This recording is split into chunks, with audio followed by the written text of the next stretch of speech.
प्राचीन रोमन साम्राज्य के मंदिर एक बार खंडित हुए और फिर कभी दोबारा खड़े ना हो सके।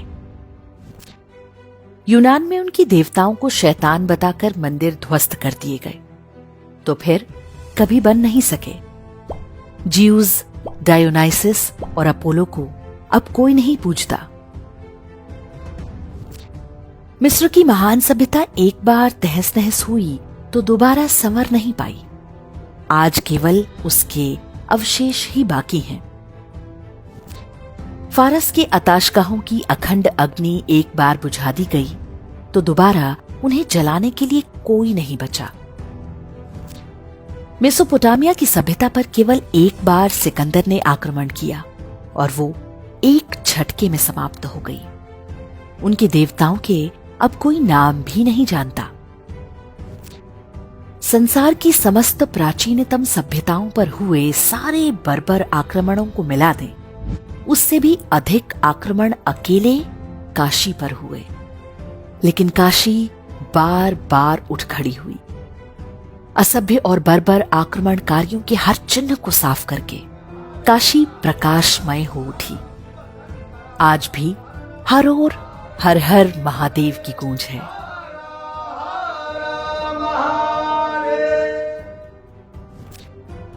संसार के सारे असभ्य मिलकर भी सभ्यता का नाश नहीं कर पाते।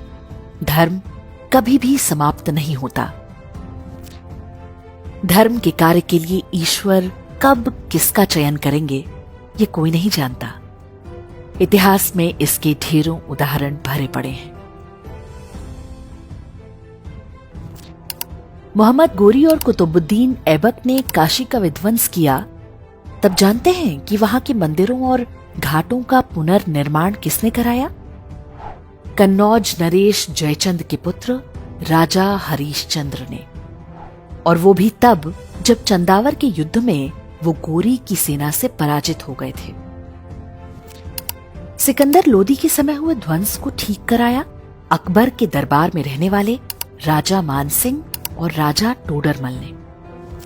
राजनीतिक कारणों से लोग भले 1000 टुकड़ों में टूट जाएं, महादेव की शरण में आकर सभी एक हो जाते हैं।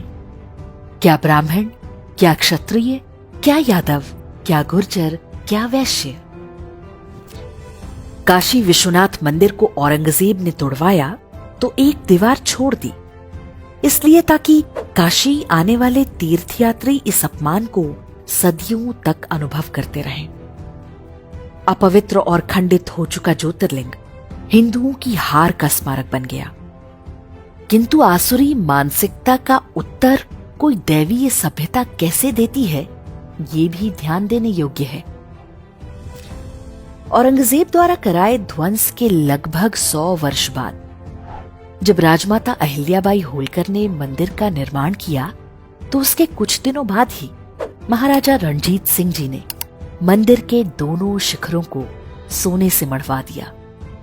दिल्ली में बैठे मुगलों की आंखों के सामने मंदिर पर 22 मन सोना चढ़वा कर दिखा दिया कि लुटेरों की सेंधमारी से महान सभ्यताओं का वैभव समाप्त नहीं होता। तोड़ने वाले समाप्त हो जाते हैं, रचने वाले समाप्त नहीं होते। अयोध्या में वर्ष 1528 में बाबर ने जब भगवान श्री राम के जन्मस्थल पर बने विशाल मंदिर को ध्वस्त करा के एक शैतानी ढांचा खड़ा किया, तो उसने भी नहीं सोचा होगा कि ये युद्ध अभी समाप्त नहीं हुआ। 500 वर्ष तक हिंदू निरंतर संघर्ष करते रहे। अंततः खंडहरों के नीचे से भगवान श्री राम का भव्य मंदिर उठ खड़ा हुआ। हमारा ये संघर्ष न आज आरंभ हुआ है, न अभी इसका अंत है। सोमनाथ से जो क्रम आरंभ हुआ है, वो अयोध्या, काशी या मथुरा पर ही थमने वाला नहीं है। सनातन सभ्यता के हर प्रतीक को हमें वापस लेना है। ये प्रण 1 अरब हिंदुओं को अपने हृदय में बिठाना होगा। ये विश्वास बनाए रखना होगा कि एक दिन शारदा पीठ, मुल्तान, कटासराज और हिंगलाज माता से लेकर ढाकेश्वरी तक की बारी आएगी। कुछ सपने हम अपनी आंखों से सच होते देखेंगे और बहुत कुछ अपनी आने वाली पीढ़ियों के हृदय में बिठा कर जाएंगे। प्रण करें कि अखंड हिंदू राष्ट्र एक दिन साकार होगा। ये हमारा सौभाग्य होगा कि इस नव निर्माण की नींव में एक ईंट हम भी हैं।